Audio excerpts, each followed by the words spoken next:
continue to innovate and save and progress as a nation, and that basically did not help. That basically did not solve the problems that corporate bailouts were intended to do. They did not solve the problems that they were intended to, they were designed to prevent. They did not assist, and they did not have an immediate impact at all. Thank you.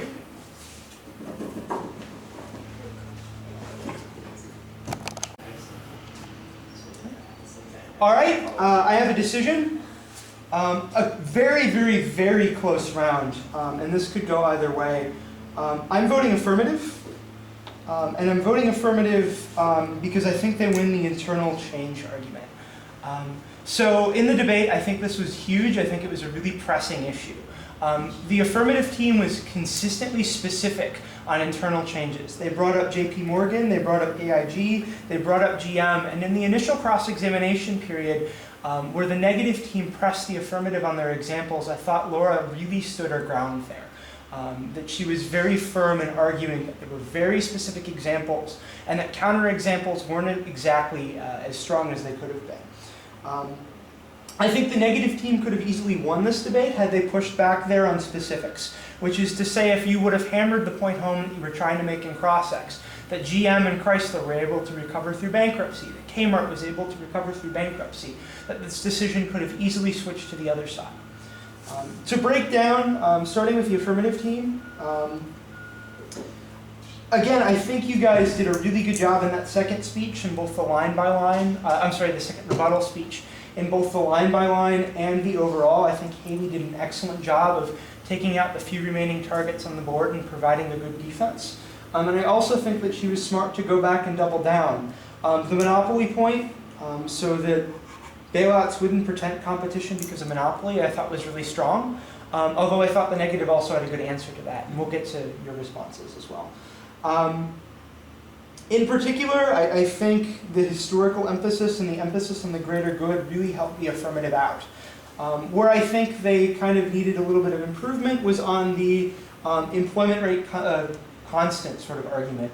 And when we get to the negative critique, I'll actually mention this. But I actually think that there is a reasonable amount of evidence that unemployment was hurt by the bailouts, and that it was that the negative team was right in that regard. And I would have liked to see brought up in the debate itself what you were arguing in cross-ex, because I think you had a really good answer for that in the grand cross, right?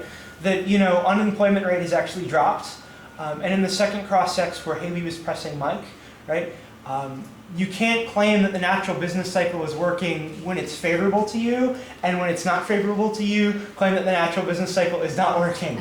And so having that come up more in the speeches, I think, really would have helped. For the negative team, I think you guys did a lot really well. I think the macro arguments that you were making were exceedingly strong. And you guys did a really good job of splitting up into almost roles. So Mike, as the second the second negative, did a really good job focusing on the specificity, and Chris did a really good job in the first couple speeches, priming us for that, priming us with the economic theory. I believe your discussion of the invisible hand was rather strong. Would have liked to see a little bit more specificity there, so bringing in Adam Smith, bringing in those economics textbooks would have really helped your case. The dependency evidence was good. I would have liked to see that come up a little bit more later on, right? And I think it did. Overall, I think the negative did a really good job, especially Mike in that second rebuttal speech, of making their arguments global, which is to say that when you made a case argument, I wrote it down on every single point on every single one of the flows because it covered everything. And that was a real strength of the debate. When you did get specific, which again, I don't think happened quite as much as it could have. I think there were other places where you needed to cover your bases a little bit more. But when you did get specific, you were very specific. You covered your numbers very well. So you went point by point down unemployment, GDP, and inflation, which I think was strong.